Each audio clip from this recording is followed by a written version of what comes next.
이름으로 축복합니다. 에덴 동산은 순식간에 망가지고 말았습니다. 아니, 에덴 동산이 망가진 게 아니라 사람이 망가졌습니다. 아니, 사람이 망가진 게 아니라 하나님과 사람과의 사랑의 관계가 망가지고 말았습니다. 이게 에덴 동산입니다. 바라보는 시각이 달라졌습니다. 하나님께서 창조하신 것을 하나님이 보시고 뭐라고 한 줄 아십니까? 보시기에 좋았더라. 인간에게 주시고 난 다음에 하신 말씀, 보시기에 어떻게? 심히 좋았더라. 그런데 똑같이 바라보는데 여자가 나무를 본즉 먹음직도 하고 보암직도 하고 지혜롭게 할 만큼 탐스럽기도 한 게 확에 보이더라. 하나님이 보신 시각과 여자가 본 시각이 틀립니다. 하나님은 선하게 만드신 것을 주고 싶은 시각이지만 여자는 욕심입니다. 욕심으로 바라봅니다. 욕심이 잉태하면 죄를 낳습니다. 죄는 사망을 가져옵니다. 사망은 분리됐다는 뜻입니다. 그 사람 죽었대야 영과 육이 분리된 겁니다. 이 분리는 하나님과 인간이 분리된 겁니다. 여기에는 이것으로 끝난 게 아닙니다. 두려워서 떨고 숨었습니다. 여러분, 죄 짓고 난 다음에 편안하다는 것은 참 이상한 일입니다. 죄를 지면 두렵습니다. 숨고 싶습니다. 그것이 바로 인간에게 주어진 죄의 값이라고 볼 수 있습니다. 그래서 아담과 하와도 동산 나무 뒤에 숨어버리고 말았습니다. 그것뿐만이 아닙니다. 서로 잘했다면서 변명합니다. 죄를 전가시킵니다. 아담은 하와에게, 하와는 뱀에게. 어떤 비평학자는 이런 얘기합니다. 뱀이 가장 선했다. 왜? 뱀은 꼼짝 못하고, 왜? 말도 못했으니까 그럴 것이다. 자, 아담은 죄가 없다고 말합니다. 하와에게 인계시켰어요. 그러니까 하와도 역시 죄가 없다고 인계시켰어요. 이렇게 되니까 아담도 죄가 없는 거예요. 하와도 죄가 없는 거예요. 내가 지은 죄를 이 사람에게 넘겨줬어요. 너 죄인이야 하고 그 사람이 아무 말도 못하면 나는 의인이 되는 거예요. 요즘 세세가 이래요. 자기도 죄인이면서 나는 죄인이 아니야, 네가 죄야, 네가 더 많이 죄를 졌어. 그 사람이 아무 말도 못하면 나는 의인이 되는 거예요. 그 사람만 죄인이에요. 교회도 그래요. 지금 어디든지 다 그래요. 이걸 가리켜 뭐라고 한 줄 아세요? 책임 전가라 그래요. 나는 아니에요, 나는 잘했어요. 하나님이 참, 이런 아담을 따귀를 때려서라도 정신 차려, 이놈의 새끼야, 할 수도 없는 거고, 어떻게 할 수도 없는 거고, 이렇게 변명하고 자꾸 전가시키는 그 사람들을 붙잡고 뭐라고 얘기해? 하나님의 방법을 주신 것이 메시아의 방법이에요. 잘 들으세요. 창세기에서 주셨던 메시아의 방법이 아니었으면 오늘 교회도 존재하지 않습니다. 천국도 존재할 수가 없습니다. 그 메시아가 그때의 지시되었고, 그 메시아가 지금까지, 지금도 앞으로도 우리와 함께 영원히 거하게 될 사랑의 메시아이신 것을 믿으시기 바랍니다. 그 메시아를 만나야 돼요. 그 메시아를 바라봐야 돼요. 그 메시아를 만나고 그 메시아를 바라보며 그 메시아를 믿으면 욕심이 변해서 감사가 됩니다. 두려움이 변해서 평안함으로 바뀌어집니다. 그리고 책임 전가가 네가 아닌 나예요. 그래서 신앙의 참맛을 아는, 진정으로 은혜 받은 사람은 내가 잘못했다. 그래, 내 탓이지 뭐. 여러분, 이렇게 책임 전가를 자기 가슴으로 끌어안는 사람은 믿음이 좋은 사람입니다. 나는 아니라고 어떻게 해서라도 희죽희죽 웃어가면서 얄밉게 노는 사람은 진짜 얄미운 거예요. 그건 올바르지 못한 신앙입니다. 창세기는 그걸 가르쳐줬고, 그 다음에 인류 역사는 계속해서 반복하며 지금까지도 이어집니다. 자, 창세기에서 점프했습니다. 뛰어서 이사야 선지자에까지 왔습니다. 이사야 선지자가 바라본 메시아는 어떤 메시아였는가를 우리 한번 생각해보고, 다음 주에는 그 메시아가 직접적으로 오시는 현장을 한번 같이 한번 가보기로 하고요. 오늘 이사야가 바라본 메시아는 어떤 것인가? 어떤 메시아였나? 1절에서 4절을 여러분 말씀입니다. 소리내서 읽으십시오. 시작. 내가 붙드는 나의 종, 내 마음에 기뻐하는 자, 곧 내가 택한 사람을 보라. 내가 나의 영을 그에게 주었은즉 그가 이방에 정의를 베풀리라. 그는 외치지 아니하며 목소리를 높이지 아니하며 그 소리를 거리에 들리게 하지 아니하며 상한 갈대를 꺾지 아니하며 꺼져가는 등불을 끄지 아니하고 진실로 정의를 시행할 것이며 그는 취하지 아니하며 낙담하지 아니하고 세상에 정의를 세우기에 이르리니 섬들이 그 교훈을 앙망하리라. 아멘. 이사야 선지자는 예수님이 오시기 700년 전입니다. 멀지요. 창세 때부터 말한다면 한참 멀지요. 자, 700년 전에 예수님이 오시는, 그러니까 여러분 하나님의 시각은요, 시간과 공간 초월하신다는 말씀이 그겁니다. 여러분 날아다니는 새도 성남 새 있고 광주 새 있어요? 똑같아요. 여창수도 자기 마음대로 이거 하는데 새라고 해서 그까지 못하겠습니까? 새도 시간 공간을 초월합니다. 시간은 초월하죠. 공간을 초월하는 거예요. 우리 주님이 그 시간 공간 초월하지 못하겠습니까? 700년 후입니다. 자, 우리가 창세기에서 점프해서 다 거기에 내귀에 무슨 누굽니까 양을 죽이고 이런 전부 다가 메시아를 의미하는 것이죠. 그거 점프한 거예요. 지금 점프해서 700년까지 이제 이사야까지 왔어요. 이사야 선지자에게 하나님께서 우리로 말합시다 모니터를 성령으로 보여주신 거예요. 그리고 앞으로 이것 좀 너 봐라, 이것 좀 모니터를 봐라. 700년 후에 있을 일이다. 그런데 어쩌면 그렇게도 정확하게 이사야서 7장 14절에 보니까 처녀가 잉태하여 아들을 낳을 것이요 그 이름을 임마누엘이라 하리라. 이야, 이거구나. 이거 적는 거예요. 모니터를 보고. 여러분 성경에 어디 모니터가 있습니까? 그게 아니라 예를 드는 겁니다. 모니터를 보고 성령께서 알려주시는 그 글을 보고, 야, 처녀가 잉태하여 너의 동정녀 탄생이로구나 기록됐습니다. 그것이 이사야서 7장 14절이에요. 또 모니터를 딱 보니까 그렇게 난 예수, 그렇게 난 메시아는 너무 초라한 거예요. 너무 풍채가 없는 거예요. 이사야서 53장 2절에 그래서 이렇게 기록합니다. 뭐라고 기도하느냐? 그는 주 앞에서 자라나기를 연한 순 같고 마른 땅에서 나온 뿌리 같아서 고운 모양도 없고 풍채도 없은즉 우리가 보기에 흠모할 만한 아름다운 것이 없도다. 여러분, 이스라엘 백성들이 메시아에 대한 소망이 갈급했습니다. 그런데 메시아라고 딱 등장한, 내가 메시아다 하고 딱 등장한 분이 예수님이란 말이에요. 그들이 생각한 메시아는 위대할 줄 알았는데 너무 흠모할 만한 그런 풍채도 없었어요. 그래서 사람들이 무시한 거예요. 더 무시한 거예요. 그런 장면을 지금 700년 전에 벌써 예언을 딱 하고 기록해 놓은 거예요. 그것이 이사야서 53장 2절이에요. 또 그 모습이 어떤 모습이냐? 그분은 고난받는 모습을 말씀한 거예요. 이사야서 53장 4절 이하 거기 보니까 이런 말씀이 있습니다. 그는 실로 우리의 질고를 지고 우리의 슬픔을 당하였거늘 우리는 생각하기를 그는 징벌을 받아 하나님께 맞으며 고난을 당한다 하였노라. 그가 찔림은 우리의 허물 때문이요 그의 상함은 우리의 죄악 때문이라. 그가 징계를 받음으로 우리는 평화를 누리고 그가 채찍에 맞음으로 우리가 나음을 입었도다. 예수님을 직접 만져보고 예수님과 함께 자고 일어나서 걸어가고 말씀 듣고 얼굴 쳐다본 제자들도 이렇게 확실하게 기록해 놓지 못했는데 700년 전에 저기 있는 것을 줌으로 끌어다가 보고 기록한 것은 너무 정확한 거예요. 그래서 성경은 위대한 겁니다. 성경은 위대한 겁니다. 이 성경은 우리를 살리는 양식이고 영혼의 길인 것을 믿으시기 바랍니다.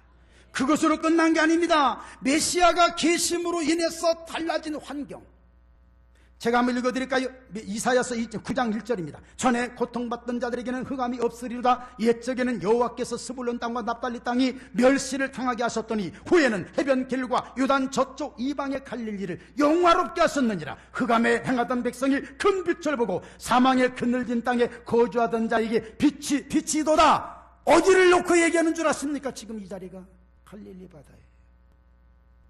갈릴리 바다, 스불론 땅과 납달리 지파가 차지하던 땅이에요. 갈릴리 지역이에요. 해변 지역이에요. 사람들이 우습게 보고, 사람들이 그곳 사람들을 멸시하고, 그곳 사람들을 무시하고, 그래서 그 사람들은 어디를 가나 한마디로 길을 펴지 못했어요. 그런데 구약에 있는 이 예언이 신약에 와서 달라집니다. 예수님께서 갈릴리 바다를 중심하여 복음을 전하십니다. 그 복음 전하심으로 인하여서 갈릴리 사람이 베드로와 벳세다 사람 빌립과 안드레, 이 사람들이 성경 속에 기록되어 있고, 여러분 우리 이름은 성경에 없잖아요. 성경 속에 그들의 이름이 기록되어 있고, 히브리 대학을 나왔다, 예루살렘 대학원을 나왔다, 그런 말 한마디도 없던 어부였던 그 사람들이, 어떻게 보면 아무것도 없었던 그 사람들이 기록한 책이 성경이잖아요. 이 위대한 역사 앞에, 이 메시아 앞에 누가 머리를 숙이지 않을 수가 있겠습니까? 멋있잖아요. 달라지잖아요. 그 주님이 오셨기에, 그 주님이, 예언된 주님이 오셨기에 우리가 지금 존재하며, 우리 교회가 존재하며 영원까지 가게 되는 줄 믿으시기 바랍니다. 이게 구원의 역사입니다. 멋지잖아요. 여러분 이런 걸 보면요, 기가 막히잖아요. 제자들 어디에 온 인류 사람들이 다 보고 은혜 받는 이 성경 속에 그들, 무식하다고 여겨진 그들의 이름이 들어가며, 그들이 기록한, 하나님 계시를 받아 기록한 성경을 보며 아멘 아멘 할 수, 대학 교수도 아멘 해야 되고 모두가 다 아멘 하게 됩니까? 성경이기 때문에 그런 겁니다. 오늘 이 성경이 우리 가슴에, 여러분의 가슴에 심겨지기를 주의 이름으로 축원합니다. 그것으로 끝나지 않습니다. 오늘 이사야 선지자는 메시아에 대해서 더 이렇게 기록합니다. 뭐라고 기도하는, 여러분 1절 다시 한번 보세요. 1절만 같이 읽어주시죠. 내가 붙드는 나의 종, 내 마음에 기뻐하는 자, 곧 내가 택한 사람을 보라. 내가 나의 영을 그에게 주었은즉 그가 이방의 정의를 베풀리라. 아멘. 내가 붙드는 나의 종, 사랑하는 종, 기뻐하는 자. 우리 하나님께서 메시아를 놓고 성경에 말씀하실 때마다 저거 그거 한번 종합을 해보니까 이런 것이 특징이더라고요. 메시아를 놓고 말씀한 대로 꼭 기뻐하는 자, 기뻐하는 자. 한마디로 말합시다. 왜 기뻐하는 줄 아십니까? 기뻐하는 이유는 간단합니다. 순종하기 때문에 기뻐하는 거예요. 예수님께서 마태복음 3장에 이렇게 세례를 받으시고 물에서 올라오실 때 세 가지 기적이 일어났습니다. 첫째는 하늘이 열렸습니다. 여러분, 여러분을 향하여 하늘문이 열려지기를 바랍니다. 이 열려진 축복을 받아야 되고, 두 번째는 뭐냐? 비둘기같이 성령이 임했습니다. 여러분, 비둘기가 성령이 아닙니다. 착각하지 마세요. 시청 앞에 가보면 왜 서울시청 앞에 비둘기가 많이 있잖아요. 그 성령 아니에요. 그 비둘기는 뭐냐면, 비둘기, 순결하다는 뜻이, 예수님의 성품이 순결하다, 그 뜻입니다. 비둘기같이 임했다. 세 번째는 하늘에서 음성이 들렸습니다. 뭐라고 음성이 들리느냐? 이는 내 사랑하는 아들이요 내 기뻐하는 자라. 우리 아멘 합시다. 왜 기뻐한다고요? 순종하기 때문에 기뻐하는 거예요. 창세 때부터 하나님께서 마음속에 내가 저 죄인들을 본격적으로 구원해 줘야지, 메시아는 약속했는데 본격적으로 십자가를 보여줘야지, 그리고 고난도 보여주고 피를 보여줘야지, 그래서 짐승을 잡아서 아무리 해도 안 되는 거예요. 그러자 우리 하나님이 그 마음과 계획을 가지고 계실 때 성자이신 주님, 우리 주님이 하늘의 보좌 다 버리시고 제가 십자가를 치러 내려가나이다, 그것도 기쁨으로 내려오는 그 순종에 아버지는 너무 기뻐. 세우신 거예요. 여러분, 어디를 가서든지 쉽게 말합시다. 이쁨 받으려면 순종하세요. 이쁨 받으려면 순종하세요. 그래야 편합니다. 그래야 편합니다. 순종 때문에 이쁨 받으셨어요. 3절에 보니까 이런 말씀이 있습니다. 상한 갈대를 꺾지 아니하며 꺼져가는 등불을 끄지 아니하고 진실로 정의를 시행할 것이며 그는 쇠하지 아니하며 낙담하지 아니하고 세상에 정의를 세우기에 이르리니 섬들이 그 교훈을 앙망하리로다. 예수님은 그렇습니다. 상한 갈대 꺾지 않으셨어요. 꺼져가는 심지 끄지 않으셨어요. 그러기로 말하면 창세 때부터 끝내버렸지. 아담아, 너 왜 죄를 짓냐? 하와 그랬어요. 이런 진짜, 아까 우리 전라도에서 뭐라고 하는 줄 알아요? 뭐가 없다 그러지? 뭐가 없다 그래요? 아, 그거 있잖아요. 하와, 너는 왜 그러냐? 왜 그렇게 사냐? 그 자리에서 해결해 버릴 텐데 그렇게 하지 않고, 그래, 아담에 대해서, 하와에 대해서, 그래, 이렇게 변명하고 전가시키고 나는 아니라고 그러고 남들에게 모든 것을 손가락질하고, 예, 이제 성들아, 너희들 방법은 아니다. 내 방법대로 구원해 주리라. 그분이 예수 그리스도이신 것을 믿으시기 바랍니다. 그래서 그분을 아까 말씀드렸죠. 믿고 그분을 의지하고 그분을 따르면 사람들이 생각하지 못했던 기가 막힌 은총을 부어주시는 것입니다.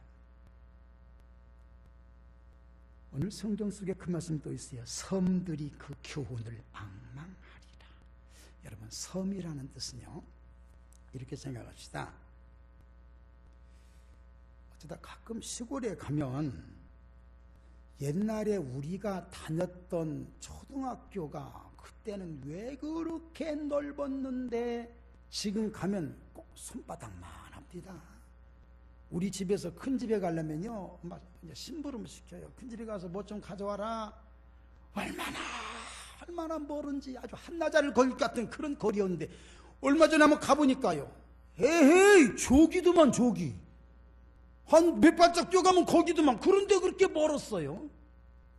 이스라엘 땅에서 바라본 지중해는 우리 그럼 여러분 갈릴리 바다, 누가 그랬대지요? 한강을 보면서 어머 바다다 그랬다며요. 그건 바다가 아니라 강이잖아요. 예, 호수를 바라보고 바다다. 갈릴리도 바다라고도 하고 게네사렛 호수라고도 하는데 눈 큰 사람이 보면 호수, 눈 작은 사람이 보면 바다. 그 이스라엘 사람들이 바라본 지중해는 얼마나 컸겠어요. 거기에 섬들이 뚠뚠 있는 걸 볼 때, 이야, 전 완전히 딴 세상. 그래서 섬들이라는 것은 세계 만국을 가리키는 언어입니다. 그래서 성경을 볼 때는 꼭 역사를, 제가 아침 새벽에 말씀드린 역사를 배워야 되고 환경, 배경을 보고 그 시대의 문화를 배워야 성경을 제대로 아는 것처럼, 이 섬들이 앙망하리라, 온 세계 사람들이 앙망하리라, 그 속에 우리가 포함되어 있다는 것을 또 한 번 믿으시기를 바랍니다. 이제 우리는 섬 안에, 예수 안에 들어온 자, 여러분 잘 들으세요. 예수 안에 들어온 우리가 해야 할 일이 뭔 줄 아십니까? 예수 밖에 있는 사람을 끌어오는 거예요. 여기가 좋아, 여기 따뜻해, 들어와. 이게 전도예요. 전 환경은 따뜻하고 참 좋은데 오지마 할 수는 없잖아요. 여기 와, 너무 좋아. 여러분 진짜 좋으시기를 바랍니다. 여러분들이 좋아야 되는 거예요. 여러분들이 교회가 좋고 말씀이 좋고 또 가정이 좋고 예수 안에 들어온 자체가 너무너무 좋아야 행복한 겁니다. 아멘 합시다. 그래야 진정한 전도가 되겠죠. 자, 오늘 말씀 나머지 5절, 6절, 7절, 8절, 9절 우리 말씀이니까 읽고 좀 짧게 제가 정리할게요. 같이 읽겠습니다. 시작. 하늘을 창조하여 펴시고 땅과 그 소산을 내시며 땅 위에 백성에게 호흡을 주시며 땅에 행하는 자에게 영을 주시는 하나님 여호와께서 이같이 말씀하시되 나 여호와가 의로 너를 불렀은즉 내가 네 손을 잡아 너를 보호하며 너를 세워 백성의 언약과 이방의 빛이 되게 하리니 네가 눈먼 자들의 눈을 밝히며 갇힌 자를 감옥에서 이끌어내며 흑암에 앉은 자를 감방에서 나오게 하리라. 나는 여호와이니 이는 내 이름이라. 나는 내 영광을 다른 자에게 내 찬송을 우상에게 주지 아니하리라. 보라, 전에 예언한 일이 이미 이루어졌느니라. 이제 내가 새 일을 알리노라. 그 일이 시작되기 전에라도 너희에게 이르노라. 아멘. 내가 너를 불렀은즉, 내가 너를 불렀은즉, 내가 너를 의로 불렀은즉, 내가 내 손을, 네 손을 잡아, 내가 네 손을 잡아주리라. 여러분, 하나님께서 사람에게 사랑을 표현할 때는요, 사랑의 표현도 그냥 사랑이 아니라 좀 극치적인 사랑, 좀 진한 사랑을 표현할 때는 반드시 사용하시는 용어가 있습니다. 내가, 한번 따라서, 내가 네 손을 잡아주리라. 아멘. 이게 사랑의 터칭이더라고요. 하나님께서는 자주 그런 말씀하셨는데 꼭 어느 때 사랑받아야 될 사람, 사랑할 수밖에 없는 사람에게 꼭 주실 때는 내가 네 손을 잡아주리라. 아멘 합시다. 이사야서 41장 10절입니다. 두려워하지 말라, 내가 너와 함께함이라. 놀라지 말라, 나는 네 하나님이 됨이라. 내가 너를 도와주리라. 참으로 너를 도와주리라. 참으로 나의 의로운 어떤 손으로? 오른손으로 너를 붙들리라. 이것이 하나님의 사랑 방법이더라. 여러분, 하나님은 이런 분. 그런데 여러분, 또 한 번, 예수님께서 아버지 하나님을 향하실 때 그 모습이 어떤 줄 아세요? 여러분, 저는 그걸 보고 깜짝 놀랐어요. 그래서 제가 이렇게 한번 표현해 봤네. 예수님은 애교덩어리. 얼마나 애교가 많은지 몰라요. 요한복음 17장 보면요, 아버지, 이건 아버지와 나와의 사랑의 관계지요. 이것은 제자들과 저 사람들에게 알려줘야 되는데 아버지께서 절마다 아니면 두 절 건너서 아버지. 여러분, 이렇게 아버지의 이름을 불러보신 일이 있습니까? 어머니의 이름을 그렇게 불러보셨습니까? 사랑하는 사람의 이름을 그렇게 불러주십니까? 누구시? 에덴 동산이 한국이 아니라는 거 여러분 아셨죠? 여러분, 예. 뱀이 와서 낼름면서 하와야 할 때는 얼른 남편에게 일러가지고 뱀을 잡아서 뱀탕을 끓여 먹을 테니까 저지 아니라는 거예요. 또 하나가 있습니다. 내가 그거 또 하나 봤어. 그건 1탄이고 2탄이 나왔어. 하와가 여보, 하와 선악과 먹어. 한국 남자는 한국 여자 얘기 안 듣잖아요. 그래서 도저히 한국에 에덴 동산은 없었을 것이다, 이런 얘기합니다. 여러분, 아버지 얼마나 살가운지. 예수님은 애교덩어리. 얼마나 살가운지. 성경은 이것을 강조합니다. 성경은 이것을. 8절 말씀 하나 더 말씀 마칠게요. 나는 여호와이니 이는 내 이름이라. 나는 내 영광을 다른 자에게, 내 찬송을 우상에게 주지 아니하리라. 여러분, 우리는 지금 대단히 중요한 말씀 배우고 있습니다. 영광은 하나님께 돌리는 거예요. 모든 영광은 하나님의 것이에요. 말은 하나님께 영광 돌린다고 해놓고 자기 자랑하고 자기 모습 나타내고, 여러분, 이건 아니에요. 하나님께 영광을 돌리는 거예요. 예배도 하나님을 향하여 영광 돌리는 거예요.